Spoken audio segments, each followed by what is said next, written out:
Thank you, Professor, and we are pleased to invite Solarvest, CEO of Group CEO of Solarvest, Davis. Maybe today I can bring certain updates and latest development in Solarvest. Of course, we are Shariah compliant stock in Bursa. Okay, so maybe I bring you through first glance of who are Solarvest and what are we doing now. To our track records, we have developed 1.3 gigawatt peak of solar asset in Malaysia since 2012. From residential solar until now, we are doing utility assets. And we are actually asset investment portfolio of 300 megawatt peak. More than half of it is operational, and 100 megawatt is still in the pipeline. We also have 7.8 gigawatt peak of pipeline, active pipeline that in our regional business. Okay. So this number change every month because the current market of Southeast Asia, 7 countries, or even Malaysia, they keep on having new latest project like CRES in the last month and everything. It add up to the pipeline, and also the NATR keep on having development that there are new projects announcement from government initiative or even private initiative. So that is an active number that keep on adding in the quarter or every month. So but for out of 7.8 gigawatt, we have probably 600 megawatt or even to 1 gigawatt that we are in kind of final stage that to close those kind of projects and to turn into a signed PPA or even a pipeline. So we have out of 12 years of being in renewable energy business in Malaysia or in 7 countries now, we have actually 800 or I can say near the thousands of off-takers. In 30 industries, different industries, property, real estate, semiconductor, agriculture, or even food supply chain, oil and gas, we have all kinds of off-takers. So one of the ways that Solarvest we see renewable energy market is there's strong demand of off-taker in the region, especially we are the country, we are a strong FDI country. So we have a lot of MNC that they need to decarbonize. They are the first tier of off-taker that they need to carbonize with their net zero or their corporate target from developed country. So that's the off-taker that we are working with them. And we also have a lot of resources. And Malaysia is strategically located in very good locations, especially for solar energy, to have land, water body, and rooftop as a resources to generate clean energy. So to combine and also not lack of investors as well. With the 7 countries that we're in present, we do find that Malaysia is a very investable country versus other countries in Southeast Asia. The governance, the quality of off-taker, the regulations are all very clear. So versus other Southeast Asia countries, the investors is very confident and they can take higher risk. I would say lower return versus other countries. That's what Malaysia having a strong position in the renewable energy market. Okay, so we are in 7 countries now, 6 countries in Southeast Asia.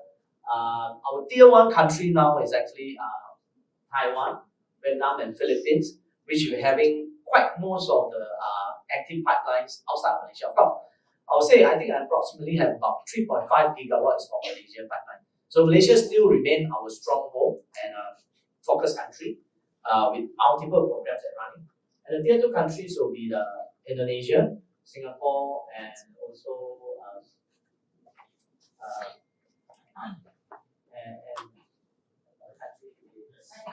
Thailand. So Thailand is a bit, I would say, it has been competitively there. There's no new program that from utility or government that giving a big project pipeline. Recently they try to follow Malaysia's footstep on doing TPA or VPPA model, which currently Vietnam is also following. So but the policy is not clear. So we do see that to get this discussion ongoing or to materialize this policy, it might take another 1-2 years. So that will be the tier 2 countries that we are focusing in. So we are currently focusing very much in Malaysia as the first priority. Then the other 3 countries Vietnam, Philippines, and Taiwan as a second tier. Okay, what are we doing? What are solutions that Solarvest is providing to the market?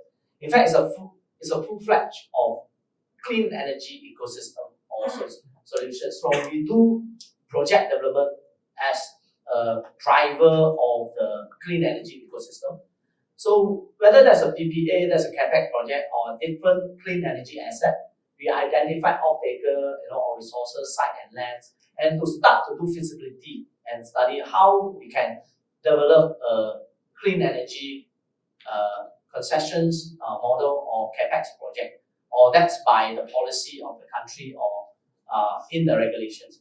So we do have a lot of expertise in develop project on the contracts and technically feasibility of the projects to turn an idea or a pipeline into a real tender or materialize in the operational project later.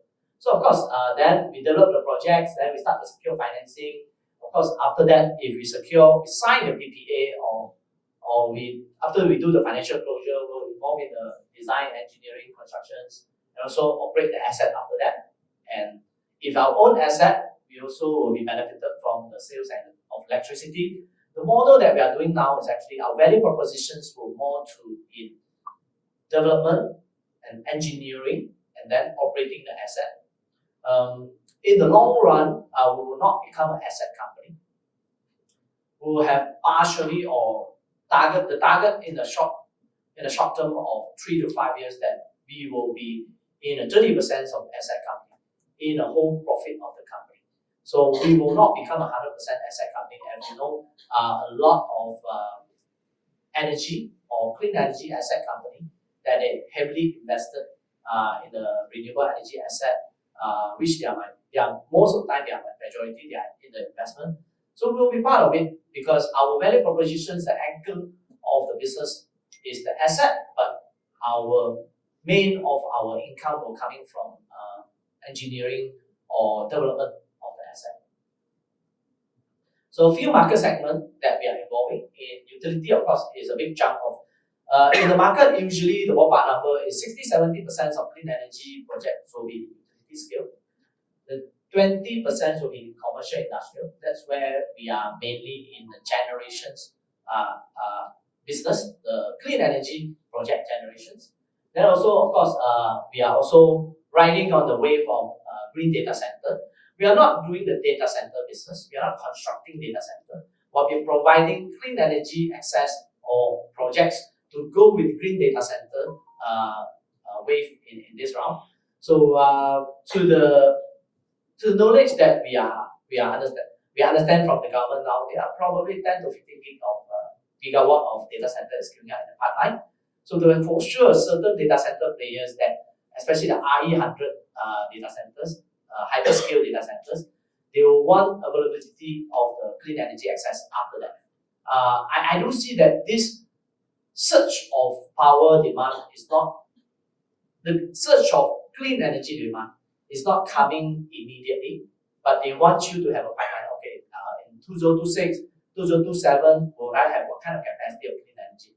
So now I do think that they are working with SD or they're working with energy ministry is how do I get this power? How do I have the power availability? Which substation can give me this kind of capacity? And the government is addressing this power surge. Of course, more clean energy project will address some of the issue, but it will more to utility and IPP demand to address the quick surge of data center. I do see that in 2025, 2026, there will be some of the data center going to go online, and that power consumption of 100 megawatt or 500 megawatt power energy demand is constant demand that will really build a higher energy demand. Our current energy maximum demand for industrial and the whole country, I think, is for around 18 gigawatt or 20 gigawatt. So this additional new demand will really need some planning from SD to address it. Then after that, how can we use the current program, CRAS, LSS program to supply clean energy to the industry?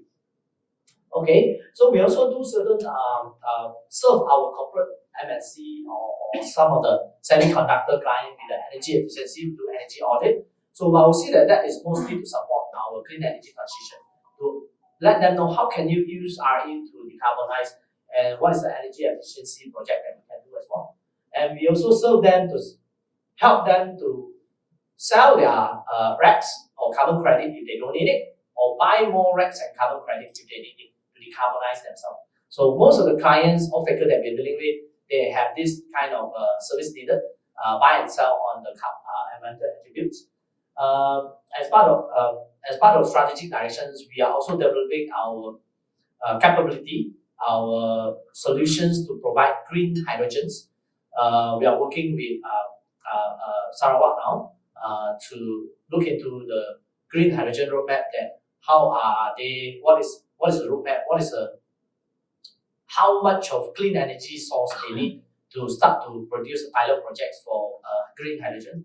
And of course, that is a more long term. I would say that it's probably going to materialize in the next 3 to 5 years, and then probably clean hydrogen economy in another 5 to 10 years. And we do see that recent announcement that we have a floating solar projects in West Malaysia as well, that to produce green hydrogen economy as well. So that is part of some of the pipeline that we are actively putting ourselves into the pictures to become the clean energy partner of the green hydrogen. In some of the projects that we are exploring, we do participate in the EPCC or engineering solutions of the green hydrogen plant. We work with our strategic partner in China or even some of the European electrolyzer partner and developer of green hydrogen plant to work on the projects. And in certain some of the project, we just become the solar or renewable energies provider. So that's how we participate in green hydrogen. Of course, BESS is one of the growing industry after renewable energy asset. There will be more BESS projects. I think with our grid infrastructure now, we can probably add another 2 gig to 3 gig into the grid, and the grid will need BESS to compensate the intermittency of solar energy, especially it's up and down due to the weather, and also you don't have solar energy at night. So that BESS will give a more balance of the grid infrastructure to provide more capacity to renewable energy to inject to the grid. So there will be upcoming quite a lot of solar utility BESS project, and also or only pure BESS project that are coming out from TMB or SD. So I do see that by end of this year or next year, there will be more project in BESS, and we'll be participating on it as well. And BESS content is also in the CREST. If you know the recent wheeling charges, if you have BESS to provide firm power, then you get 25 cents on wheeling charges. If you pure solar, then you get 45 cents of wheeling charges. So that will encourage a lot of installations on the BESS as well. And the BESS price trend is going down. We expect that 2025 is having the same trend as well. Maybe not going down in a quantum of 2023 or 24, but it will going down in a slower rate, but still remain going down trend. Okay, other than that, we are also in mobility, low carbon mobility business, which is our base, EV arm, and we will slowly penetrate as a CBO, as an investor owner of the solar, of the clean energy charging asset. We will actually combine renewable energy and EV charging together, then to provide to the increasing demand of EV. And we do see the more and more EV incentive on manufacturing EV locally, or also to the EV buyers, that will increase the demand of EV, that will increase the demand of EV charging as well. So we are having approximately about 150 chargers now in the pipeline and operational. We do expect that with the spike of EV demands, then we want to build about 10,000 EV chargers by 2030. With the strategic direction, we also will become one of the platform owner, and also we will probably get into fleet management, EV fleet management as well. So that's the strategic direction of how we combine solar or renewable energy charging to EV charging. Okay, another like what I said just now, we have a Saxon Renewables that which is based in Singapore to trade, supply and trade for the environmental commodities. So now we are facilitating about 500,000 of racks over 200 corporates. So we have our off-taker. So 800 companies or near to 1,000 companies, they are the potential customers to buy and sell racks with us. Okay, let's look into Malaysia energy transition target. We are near to 10 gigawatt now on RE. So we're gonna push ourselves to connect 11 gigawatt, 31% of RE mix in 2025. That towards the 2050 net zero target that, in fact, I remember is 57 gigawatt. So we need to have 57 gigawatt of solar into the grid by 2050 to achieve 70% of RE mix. And this original plan, we did, as far as I know, we did not consider EV and we have not considered data center. So I do expect by 2050, this 55 gigawatt might be a higher number at that time. So with this averaging, if this 57 or 55 gigawatt, we already need to connect 2 gigawatt averagely to the grid every year. So there are a lot of potential for renewable energy, or even particularly on solar. Okay, let's look into historical utility scale solar. There you can see from LSS1 about near to average 500 megawatt in a program. Then it rise to near to 1 gigawatt in the LSS4. Then now LSS5, we're in the plan to award minimum 2 gigawatt this round. From the expectations, it should be out in first week of November or second week of November. So then you'll see a lot of another round of utility projects to flood into the market. Then that will give more clean energy access to the grid and also to the TMB as well, to offer more gas to the off-taker that they have as well. So we have the first BPPA program, corporate green power program that CGPP that offer 800 megawatt. So this program is a BPPA program that sell clean energy to single buyer, then sell the environmental attributes racks to the off-taker. So this already award, and this will be the 800 megawatt will connect to the grid in this year and next year. So we will have the first utility racks in this year and next year to the industry. Now, of course, as usual, we have NEM 1.0, 2.0, 3.0 now. 3.0 we actually keep on increasing to 1,450 megawatt, which will be extended. I think later I'll talk about the budget as well. This program has been extended to June next year, but realistically, I think before the June next year, the quota already will finish. So we hope that the government will still add certain quota to the NEM, because on-site PPA, rooftop PPA, or even capex investment with NEM program is probably one of the best in the world. It let you invest to the solar projects, and it let you enjoy the whole benefit of lower solar energy to the industry. But of course, you have limited roof. You can install up to 1 megawatt only. So the other you can buy from CGPP, or you can do DPA CREST program to harmonize yourself. And of course, NEDA, we have 400 megawatt now, and we do talk about this with ministry and government. Why don't we offer NEDA again?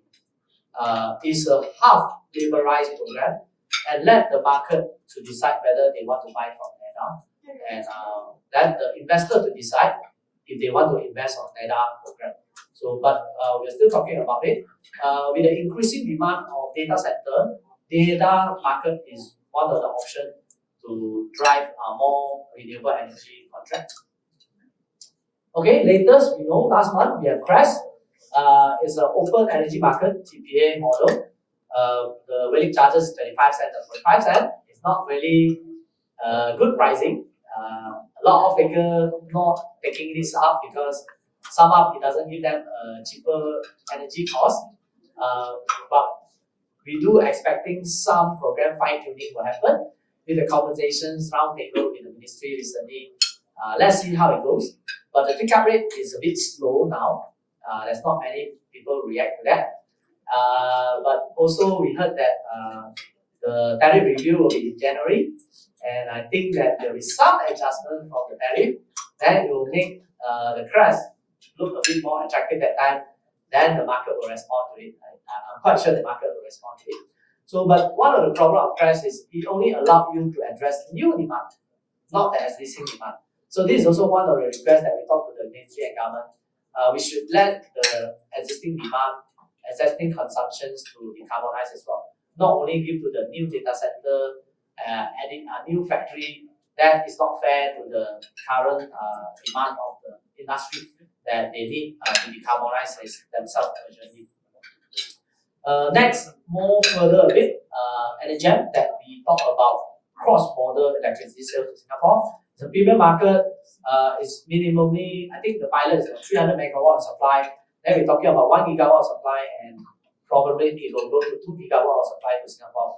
But that will be quite a long way to go. Now we are waiting for Malaysia to how to politically, government to government negotiations on what is the platform, what is the mechanism to sell energy to Singapore. And also, how do we have a standard legal framework on this? And then how do we standardize the RECs, the carbon credit or the environmental attributes? That how do we have a framework that the clean energy environmental attributes sold to Singapore that they still decarbonize themselves? There's no standard framework now, so it's still in between the regulations and also government discussions on how to standardize these two. So it's a lot of discussion ongoing. I don't think it's so fast. The government initiative now is the objective, the current target is we want to succeed the CGPP now this year, next year. Award LSS5, probably 2026 and 2027 connect to the grid. Also another round of utility. Push up CRES program, no quota. Make sure CRES adoption is up to expectations. Then I think that, okay, after CRES it will be BESS framework that to even make more renewable energy penetration to the grid. Then I think this is the next focus. So it will be a bit, quite many programs ongoing in Malaysia. I would say that CBS probably in a bit longer term to materialize after that. Okay, with the recent budget 2025, these are the areas that involve NATR. There's GTFS 1 billion until 2026 that the industry player can apply, but it's mostly not included rooftop solar and utility solar. And we have NATR that we have 300 million allocations for 2025 compared to 100 million in 2024 to put into NATR projects. NATR is a bit slow, but some of the project is start to materialize. And you see, like the 1 gigawatt of hybrid floating solar ongoing. The BSS projects that defined in one of the NATR project is also start to. I think it will start to take off after the framework being decided from the FD, and also some of the projects that in the TME to provide special RE zone, special industrial park, RE industrial park, all these are in the cooking as well. So we believe that after this LSS award and also CGPP framework, CRES framework to be fine-tuned, NATR should be things that going in parallel to materialize in the market. So latest also we have NAM program that we extended to June 2025, but I don't think that makes a lot of difference because I think the quota will finish before June 2025. But if the quota finish, the government will still add in another 300 megawatt, 500 megawatt. That's encouraging. We are asking for that now. Okay, with the booming market in Malaysia policy, also ASEAN countries, so what are we doing now? We're still maintaining and try to do as well as possible for our leadership in EPCC. our value proposition is always in engineering and development. So we still maintain our positions. Traditionally, we have 30-40% market share in Malaysia in the utility project on rooftop solar. So we are doing that. With the capacity, well, now we come 2 gigawatt for utility. We increase our expectations in the market share in the capacity as well. So hopefully that we'll be maintaining this, and we are competing in a different horizon with the international player, with a bigger player in Malaysia, split the competition between the other 100 over EPCC who just doing contractor model. So we are doing more than a contractor now. So that's what we are retaining or still competing at a high level of EPCC or engineering. So we're getting ourselves, like I said, we want to put ourselves into asset development and ownership to have probably 30% of our, to hitting the 30% of our recurrent income profit from the development and also electrification. And we target to, of course, to develop and own 1 gigawatt across Southeast Asian countries. And of course, the last one, as you can see, some of the strategy provide EV charging and other ESS solutions. So it will be energy storage system, green hydrogen asset, or project, or energy efficiency, and to put in, I would say EV charging as well, to put all these business solutions into the end user of the off-taker to use more clean energy from the IPP or clean energy asset generations that we are doing. So some of the finance fundamental revenue and net profit, as you can see from FY22, FY23, FY24, we have a 2-year CAGR growth of 68%. Last year we closed at about 500 million top line, and of course this year FY25 we expect much more higher.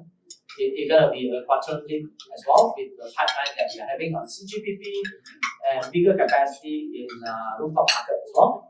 So on the bottom line, we from FY22 6.9 million to 19.7 million, and then to 32.6 million last year, and it's 100% of 2 years CAGR. Same, we expect much more higher bottom line performance as well for FY25. Okay, where are the prospects of Solarvest that we're coming from? CGPP are expecting about 300 million of top line in FY25, and we have order book currently of 582 million of order book that already in. We are expecting total CGPP potentials that we will materialize this year is about 800 million of revenue.